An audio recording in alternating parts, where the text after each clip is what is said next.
Rolling. Okay, recording. Okay. Welcome back to the One Handshake podcast. I'm your host, Jillian Vorse, and wait until you meet today's guest. He's been building high performance sales teams across 5 countries over 20 years. And through it all, he's held on to a simple belief. When done right, sales is an act of service. Seymour Ellis is the co-founder of Matchstick, a B Corp certified lead generation agency that helps purpose-led brands and nonprofits grow through thoughtful outreach and intentional client acquisition. Beyond the spreadsheets and sales playbooks, he is a Muay Thai enthusiast who's been practicing since 1994, a retired footballer, thanks to old injuries, a music lover, can't wait to hear about that, and an amateur cook who's always up for trying something new in the kitchen, also enticing. At the heart of it, Seymour is someone who builds trust through real conversations and helps others to do the same. Welcome to One Handshake, Seymour. Ooh, thanks, Gillian. That's it sounds good when you break it down like that. I hope I Yeah. can live up to the billing. It's always something having somebody else introduce us. It's like, oh wow, is that Right? me? Yeah, yeah, those are all the things that I've done. So this is part of Yeah. the reason I love doing this so much is to be able to connect with amazing people and to be able to tell stories and share other people's stories with each other. I often say that it's like nothing against celebrities and maybe you are a celebrity that I just don't know because this Uh, also can happen. But I think that we can actually get perhaps even more value and benefit from interacting with each other, without this abs like celebrity status. So I love being able to do this, and I'm excited to chat with you today. yeah, I couldn't agree more. There's something profound in the everyday, I think, Hmm. and yeah, I'm not one for celebrity culture and celebrity life and all that kind of Sure, things. sure. And through the work that I've been fortunate to do, particularly in the last couple of years, I've met some incredible individuals who, to all intents and purposes, seem normal, Mm-hmm. regular, but have Mm-hmm. amazing stories to tell. Mm-hmm. So funny, we were just chatting for a moment about like I am really excited to talk with you, and we were saying it's been a while, and I said, oh, it's been like forever. And I was wondering if you know or recall when we last chatted and how we connected. So it seems like you do remember. Yeah, so I have a pretty good memory for a lot of things.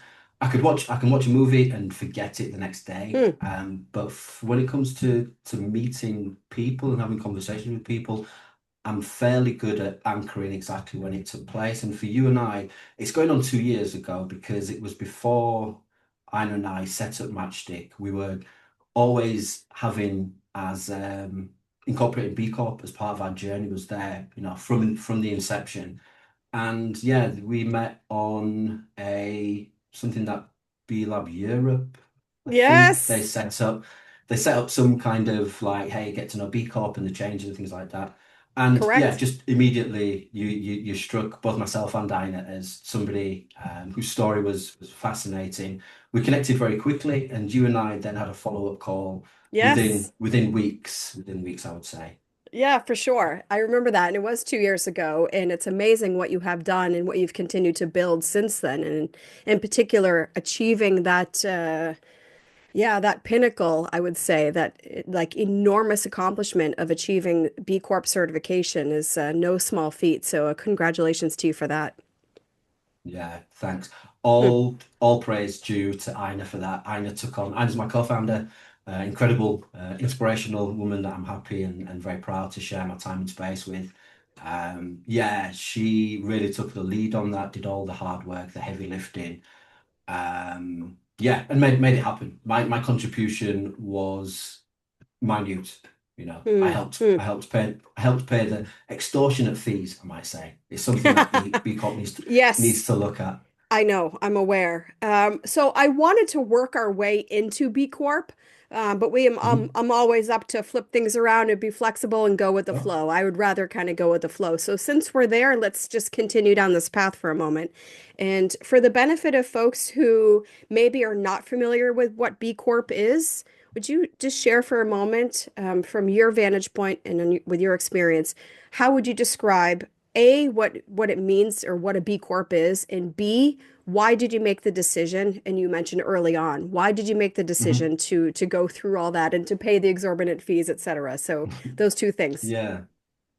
Yeah, so B Corp certification is a protocol, a framework that companies go through that is their pledge to say that they meet high standards of social, environmental, governance, so accountability. It's a way for us to hold ourselves accountable. The reason why we decided very early on is again, it's about the framework. We believe, as you said in the intro there, we believe in sales as a service. We truly do believe that in its true form, it helps people get from one place to another in, the route that has the least friction, hopefully, not always. And this framework, B Corp certification, is a way that we can hold ourselves accountable. Hmm. Hmm. We're fairly good at, trying to do the right thing in terms of who we won't work with, the usual offenders we won't work with. Hmm. What what the whole process of going through the certification brought up for us is that there's lots that we need to have front of mind, top of mind in terms of when we expand and we start recruiting people, the suppliers that we choose to work with and how we evidence that kind of work. So it's very similar. At the moment, I'm going through a restrictive diet, and what that does for me, Mm. it gets me super mindful Hmm. with not only what I eat, but when I eat it. And I Hmm. think the B Corp is very similar in terms of it just sharpens focus, makes you be more mindful of the decisions that you make as a business and the potential outcomes of those decisions. That's a really great analogy. I have never thought of it like that, but it makes so much sense. And yeah, I love the B Corp framework as well. And with a background in management consulting, I was really happy to find that as a tool, and in particular the BIA, that any company can utilize to help just measure where they're at and to have kind of guidelines about how to build a company around impact, and I would say even like being responsible and just frankly having a way to measure how you compare to your Yeah. competitors or people in similar industry or similar region or similar size. I think there's a lot of benefit there. So in any case, I know it's quite a project and a process. So congrats to you for that. But you also just Thanks. mentioned something else I wanted to dig into. So I'm going to step to the next one here about Okay. about sales as service. So talk about that because I love that framing, and I think I'm going to guess that you'll agree that not everybody sees sales as service, but I love it. So I would love you to talk a little bit more about that. Yeah, yeah, absolutely. So yeah, I'm by no means an angel. I haven't always led with intention when it comes to sales. And I guess we're going to touch on, relationships and things like that. There Hmm. are one in particular, one mentor that I had very early in my sales career who working with this person was the first time I actually viewed myself as being a sales professional. Hmm. Um, and that was an important step for me because again, Hmm. it started the process, the journey of being intentional and understanding what the process was about. When we talk about sales as a service, my first intention when I reach out to a company who I feel we may be able to help them to reach new clients, prospective clients, introduce them to people who they may not have on their radar. It's exactly that. It's me taking the time to research a company, um, putting myself in their trying to put myself in their position and trying to from the information I have on their website, case studies, testimonials and things, try to uh, understand who their ideal clients might be, Hmm. reach out to them, offer, to have a conversation about that. So the service part is, yeah, absolutely, we're in business to, generate revenue, pay the bills, keep the lights on and things like that. Hmm. More than that, it's our way of working with companies that we admire, supporting companies who we feel are making a positive impact in the world. And it comes from this is kind of a little bit about our origin story. Mm, We had a trip overseas, 2019, and I guess both myself and my partner Ina were feeling a little bit overwhelmed about, the state of the world in terms of like climate, degradation of environments and things like that, and feeling powerless that mm, we ourselves didn't have solutions. Neither of us are um, software developers who can create some incredible tool that we could use to, reduce carbon emissions or anything like that. And over the following years, what we realize is we both have a wealth of experience when it comes to connecting people. mm, And this is the essence of what we do. So we said, let's put ourselves at service of the wonderful companies out there who do have, technologies that help industrial manufacturers reduce their carbon emissions by, some clever little widget that they've produced. So mhm, that's what we mean when we talk about sales as a service. It's us putting ourselves at the service of others who can then, amplify their impact. hmm, hmm. I appreciate that. So you mentioned early on in your career that there was somebody that influenced you and helped you to see yourself as a sales professional. So did you start as a sales? Like, did you begin your career in sales? No, no, no. Okay, No? so I guess I had very a non-traditional introduction to the world of work. Won't go into too much detail about that, but through one of my very early mentors, give a shout out, Claude Hopper Hendrickson, the city Mm, where I'm from, north of England, Leeds. mm, Claude was somebody, and still is to this day, somebody who accessed, in those days, it was the European Commission. He would mm, access grants and funds to uh, help by setting up certain initiatives. 10 to 2 Club, which was about getting young people off of the streets at 10 p.m. till 2 a.m., mhm, getting them into like a nightclub kind of environment, just basically getting them off the streets. mhm, Set up a cyber cafe, which might seem a little bit outdated now, but this like early 2000s, it was fantastic for young people again to be able to access that type of mhm, resource. mhm, Set up a Black Men's Forum, just all these different initiatives. And yeah, through a family relationship that we had, um, I was transitioning out of this non-traditional lifestyle that I had.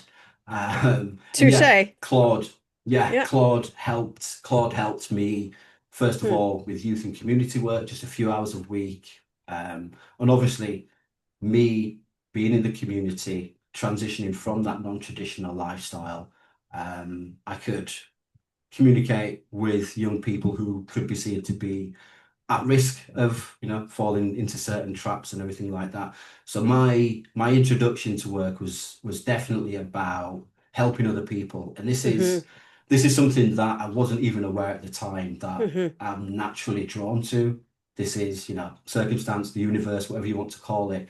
Yeah. That type of work, youth and community, voluntary sector work, I would say that was the first 10 years of my professional life. So from my very early 20s to, my Mhm, late 20s, that was the kind of work that I did. And I was very fortunate in that, again, because of the connections, the relationships that I had and had built through that work. Like I'd worked, one amazing project for the European Commission was I worked with a charity that helped ex-offenders. So we would help them when they left prison, we'd help them into education, training, and employment. This was mhm, again, European Commission funded project. And I mhm, think there were maybe 8 different countries that had a similar remit, which is like, what are the professional competencies needed to engage mhm, marginalized communities? So there's one in Rome, one in Ghent, one in mm, Paris, so on and so forth. And again, just that exposure at a very young age to um, different challenges, different um, strategies for engaging with people. I was very mhm, fortunate to be involved in that. And again, it just sharpened my interest and my desire just to help and be of service to others. So that hmm, was like the first part of my career. any questions that you want to ask around that, or I'll just flip straight into the. Yeah, no, I love that. And I feel like, wow, we could go full throttle into that. I had no idea that that was your background, but I can identify with so many things that you just said, the being drawn to service, and also having a kind of unconventional path and background. I also identify with that. And I've done a lot of work, volunteer capacity, though, with prisons and homeless population, et cetera, et cetera. And it Mhm, really helped to for me to identify my values and I would say even sense of self-worth as a late mhm. teen, early 20, little bit of a punk. So anyhow, I really appreciate that. So perhaps we can have a follow-up chat. I'd love to dig into some of that. I bet we have a lot more Sure. alignment around that. But I immediately was thinking that Claude must be so proud to look at what you have achieved in your life since then, since his influence or interjection into your life back in the day of this 10 to 2 situation. Because as I know, you have generated tens of millions in revenue. So I would say he's probably quite proud, and hopefully you are also proud of yourself because I feel proud of you. So Oh, thanks. it's a significant accomplishment.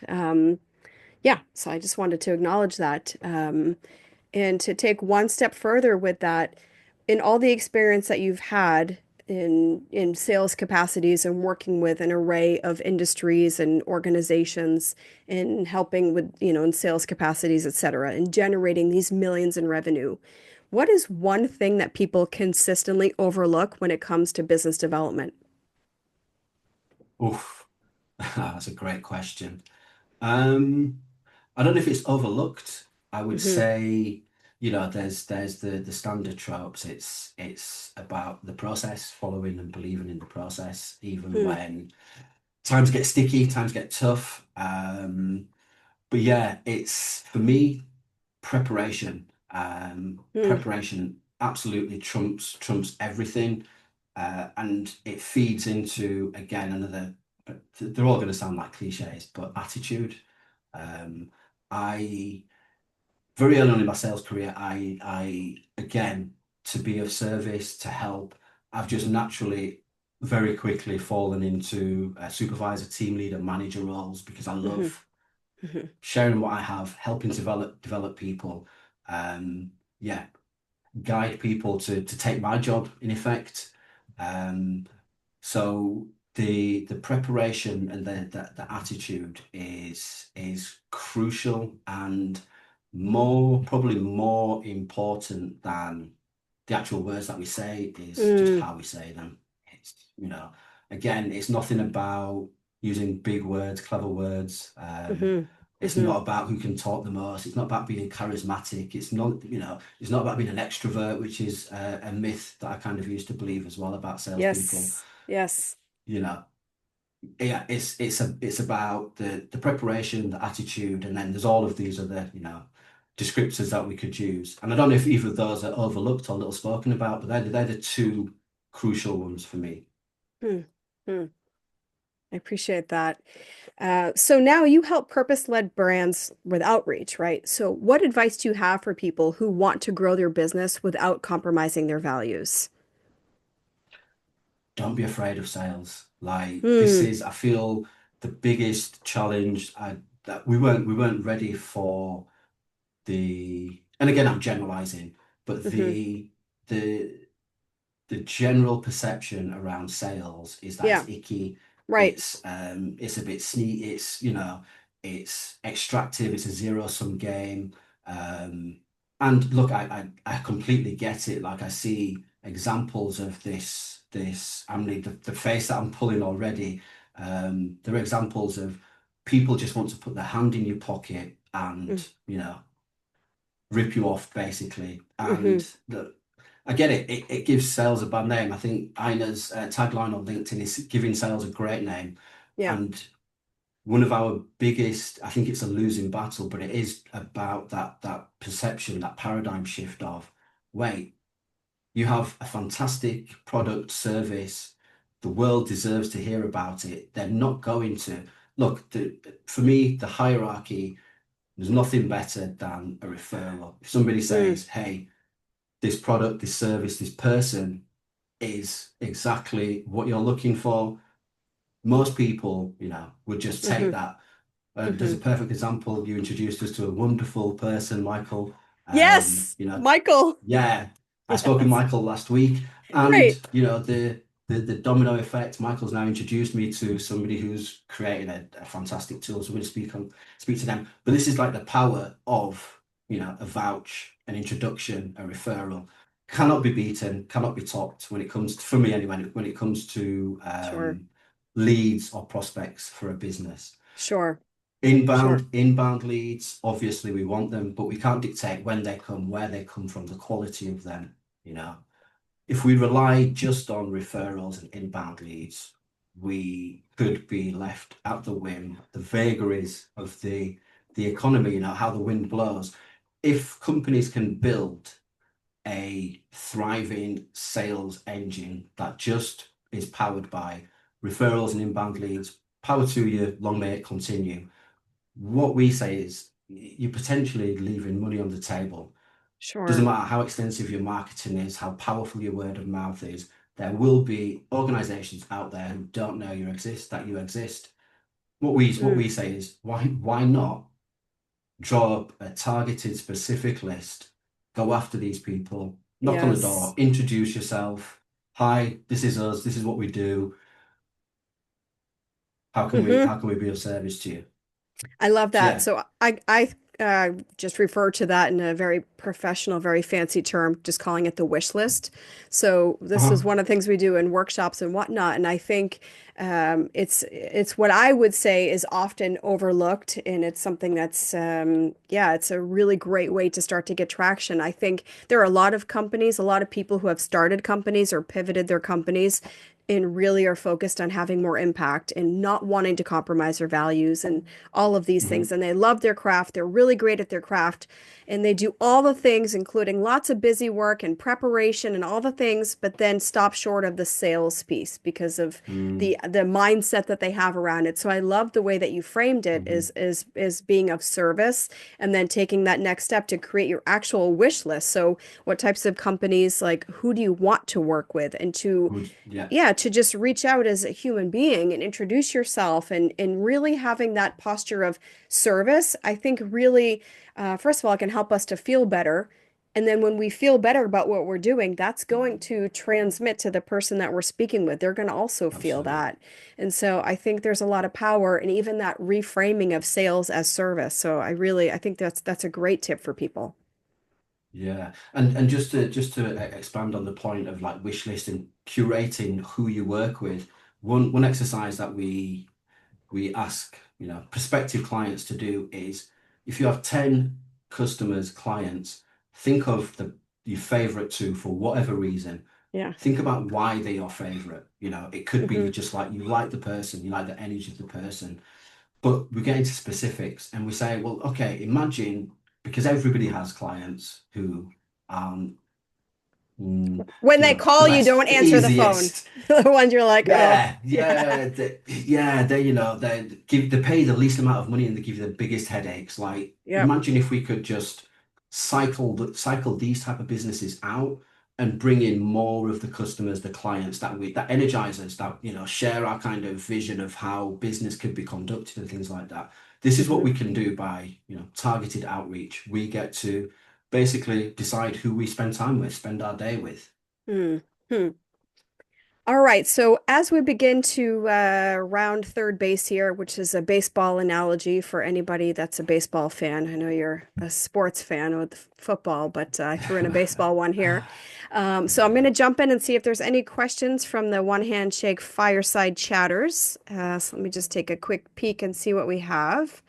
So, all right. So, what do you think about small businesses or founder-led companies hiring salespeople? 'Cause you know how it's like this Yeah, happens a lot. They think, yeah. oh, I just need to hire somebody and then that's going to help me grow. Are you a yay or a nay or it depends? I would categorically say sell yourself first. Do it yourself. Yeah. And the reason why is there's a couple of reasons for it. You get close to your customer base. You understand the challenges are of selling your product or service are, which means you can tailor the product or service, you can tailor the language you use when selling, and you can just by existing, the next person that comes along, there's no excuses. You know it can be done, and that's Hmm. that. The other side is if you don't go through that process yourself, and you let's say you bring in an absolute demon at sales who brings all this revenue to your company, you're now beholden to this person. If that person Mm, decides, okay, it's time for me to leave, I'm going to set up my own business, I'm going to take this book of clients and set up my own business, you're then back to square one, and you have to then either hire somebody else or you have to jump into the trenches and do it yourself anyway. yeah. So 100% it would be sell for yourself, don't sell yourself literally, sell Yeah. for yourself, sell for yourself to begin with. Once you've done it, once you know it can be done, you just have that confidence. And the person that comes in behind you, you can train them, you can train anybody to do it. Super, super. All right. So, as we begin to wrap up, I want to encourage you listening to check out the partner program that Seymour and his team have created at Matchstick. It's very thoughtful and clever, and I think indicative of the values and brand that Seymour has kind of illustrated today in this conversation. I'll include the link in the show notes. I definitely think it's worthwhile checking out, even if you feel like you're not in the position or, not in the right industry to be a partner. I think what they built with their partner program is excellent. And yeah, I recommend people exploring a way to do something similar, perhaps, because it's really great. So kudos to you, Seymour and Ina, for that creation. And also be sure to check out the show notes. Seymour has extended a very generous offer for listeners of the podcast, a sales health check. And so that link will also be in the show notes. And so, Seymour, I'm super, super grateful that we connected when we did on that random webinar 2+ years Yeah, ago, and that we've also continued to keep in touch. It's been absolutely. wonderful to get to know you and Ina both, and to see the success you're creating and the reason behind it, and the purpose that you bring to your work. I respect it so much. It's really wonderful to have you here. Um, and so now Thanks. we're going to get ready to jump into our fireside chat. So if you're listening to this Right. podcast and would like to join us for a future fireside chat where we'll go behind the scenes for an unrecorded, deeper continuation of this conversation with podcast guests and members of our One Handshake community, you can learn how to do so at onehandshake.co. And so, thank you so much, Seymour. And for everybody listening, thank you for your time today. Honestly, it's really great to see you. And until next time, cheers. Thanks.